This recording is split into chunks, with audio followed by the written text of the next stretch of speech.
Issue అని చెప్పి IAS అధికారుల బృందాలను తింపిన నేను అనేక దేశాలకు తింపి పంపించి హైదరాబాద్లో ఫార్మా ఉంది కాబట్టి హైదరాబాద్ యొక్క లార్జర్ ఇంట్రెస్ట్లో ఫ్యూచర్ దృష్ట్యా ఫార్మాను కాపాడుకోవాలి, ఆ ఎక్కువ పోనీయద్దు, ప్లస్ ఈ కాలుష్య భారం నుంచి ప్రజలను రక్షించుకోవాలి.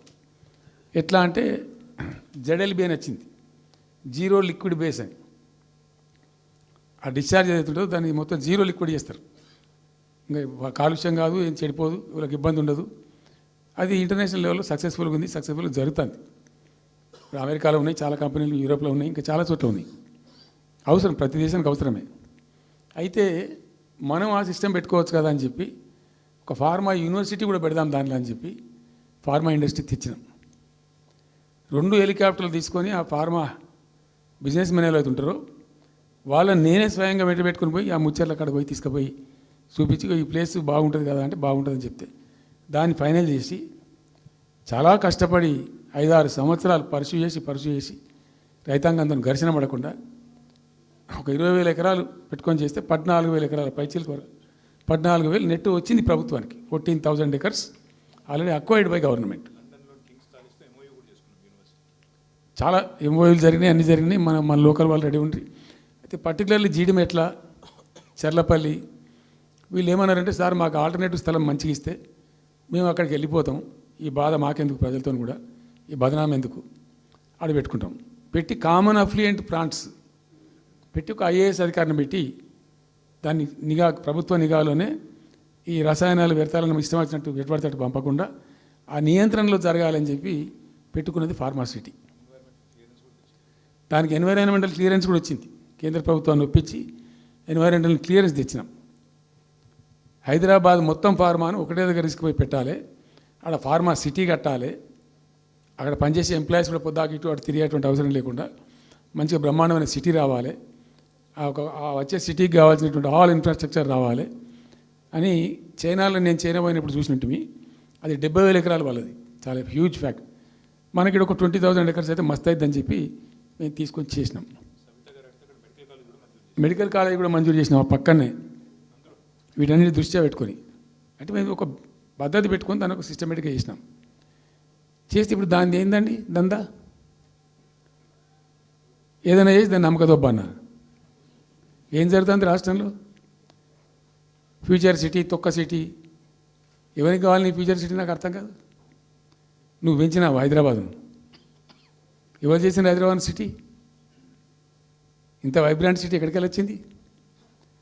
400 సంవత్సరాల చరిత్రతోని దీనికంతా ఒకటి బ్రోది జరిగి ఆటోమేటిక్గా పెద్ద సిటీ అయింది. అట్లా అన్నీ కావు, అందరికి కావు. ఎన్ని రాష్ట్రాలకు ఉన్నాయండి? బెంగాల్ కలకత్తా ఉంది, మహారాష్ట్రకి ముంబై ఉంది, మనకు హైదరాబాద్ ఉంది, కర్ణాటకకు బెంగళూరు ఉంది, తమిళనాడుకు మద్రాసు ఉంది, ఢిల్లీ ఆఫ్ కోర్స్ ఢిల్లీ. వేరే రాష్ట్రాలకు లేవు కదా, 28 రాష్ట్రాలకు ఉండయి. సో ఇంత మహానగరం నిర్మితమైంది. ఈ నగరం యొక్క భవిష్యత్తును దృష్టిలో పెట్టుకొని పెట్టిందే ఫార్మాసిటీ. ఈ సిటీ మొత్తం గబ్బులు వేసిపోవాలి ఇక్కడ దాంతో, నువ్వు తీసుకుపోయాలి ఫ్యూచర్ సిటీ, తోక సిటీ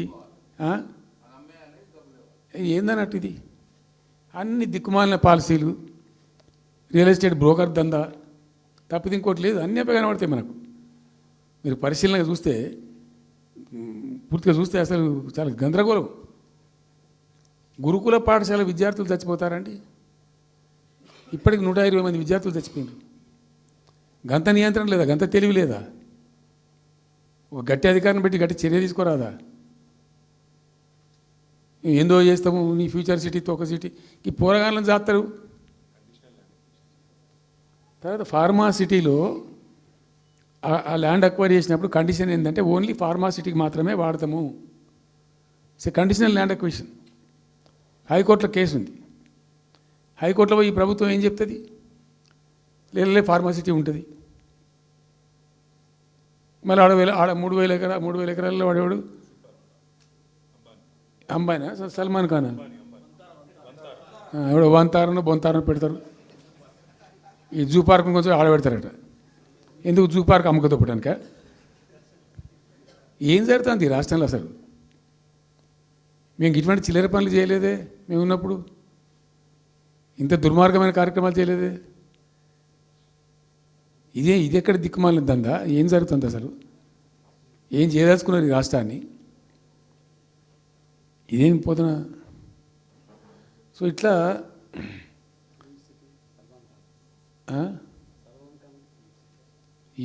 అది ఏందో నేను ఒక్కటే మాట్లాడుతున్నానండి. బిజినెస్ మీట్ పెడతాం, ఎంఓయూలు చేసుకుంటాం, ఏ ప్రభుత్వం చేయాల్సిందే. అడ్డగోలు జమాబందీ దానికి లెక్కలేని కథ అంటే ఏందన్నట్టు ఒక హైప్ క్రియేట్ చేసుడు, దీనికి ఆచుడు, దీనికి గురువు చంద్రబాబు నాయుడు. ఇప్పుడు చంద్రబాబు నాయుడు చెప్పిన లెక్కల బిజినెస్ వచ్చేది ఉంటే, ఎంఓయూలు సక్సెస్ అయ్యేది ఉంటే ఆంధ్రప్రదేశ్లో ఈ పాటికి 20 లక్షల కోట్లు వచ్చి ఉండాలి. ఆయన ఫస్ట్ టైం అలా సీఎం ఉన్నప్పుడు ఆ ఊళ్ళో పెట్టే కదా, వైజాగ్లో, అమరావతిలో కదా, వైజాగ్లో పెట్టిండు. వైజాగ్లో ఎవరు వెళ్ళి ఎంఓయూలు చేసిన వాళ్ళంటే వంట మనుషులు అని చెప్పిండ్రు. ఆ స్టార్ హోటల్లో బయట వంట మనుషులు, వాడు ఎవడ సప్లై చేసేటోళ్ళు, వాడు వచ్చి కూర్చోపోయి సంతకం పెట్టే పెట్టిండు వాడు పాపం. అవునా అండి, పాపులర్ అయింది అది. ఇప్పుడు మరి ఎక్కడ ఆ పెట్టుబడులన్నీ ఎక్కడ చెప్పండి? ఆఖరికి 10,000 కోట్లు అన్న రావాలి. 15 లక్షల కోట్లు, 6 లక్షల కోట్లు, 8 లక్షల కోట్లు.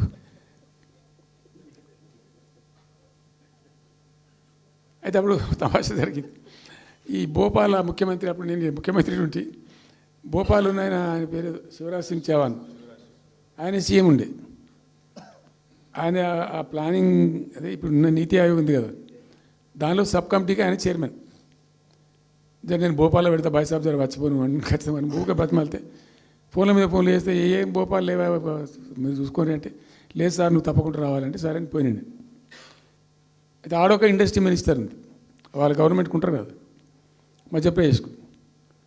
ఆమె వచ్చి నీ కొడుకు వచ్చి బాగా ఆగమాగం చేస్తానని మమ్మల్ని అంటే, ఎందుకు చేస్తాడమంటే ఆయన అదొకటితోటి మాట్లాడి ఎక్కువ చేసుకుంటుండు బాగా అంటే, నువ్వు కూడా దాంట్లాడు గట్టిగా చెయ్యి. ఆమె వసుంధర రాజే చెల్లెలు, ఆమె పేరు యశోధర రాజే అన్నది. అంటే నేను అంతకుముందు ఒక కొద్ది రోజుల ముందే నేను భోపాల్ పోవడానికి ఒక దాదాపు 2-3 మంత్స్ బిఫోరే మోడీ గారు వచ్చిండు. అక్కడ వచ్చి 14 లక్షల కోట్లకి ఎంఓయూ చేసి పడేసింది ఇది మధ్యప్రదేశ్ గవర్నమెంట్. నేను మొన్న 14 లక్షల కోసం చేసింది కాదమ్మా, మీకు నాకు అర్థం కాదు, నీకేం రాలేదంటావు నువ్వు. ప్రధానమంత్రి మీకు సపోర్ట్ ఉండే, మీకు పార్టీ మీకు మంచిగా నీకు ఇంత లాభం ఉంది అంటే, ఓ సో బోగసాయి సాబా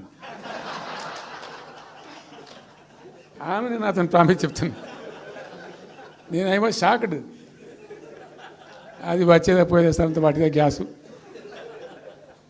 అంటే, ఈ గ్యాసులు ఎవరిని మోసం చేయడానికి ఇంత వంచిస్తారా ప్రజలను? నికరంగా వస్తే పెట్టుబడులు రావాలి కదా, కనబడతాయి కదా. ఆ పెట్టుబడులు వస్తే లాభాలు జరుగుతాయి, ఉద్యోగాలు వస్తాయి, ఫ్యాక్టరీలు వస్తాయి, అడిషనల్ ఇన్కమ్ జనరేట్ అవుతుంది, స్టేట్ గవర్నమెంట్కి జిఎస్టీ పెరుగుతుంది. ఏం లేదు, బట్టిదే గ్యాస్. మొన్న వీలైతే చెప్పి 5 లక్షల, నువ్వు కొంచెం తగ్గించి చెప్తున్నావు. నేను పేపర్లో చూసింది 575.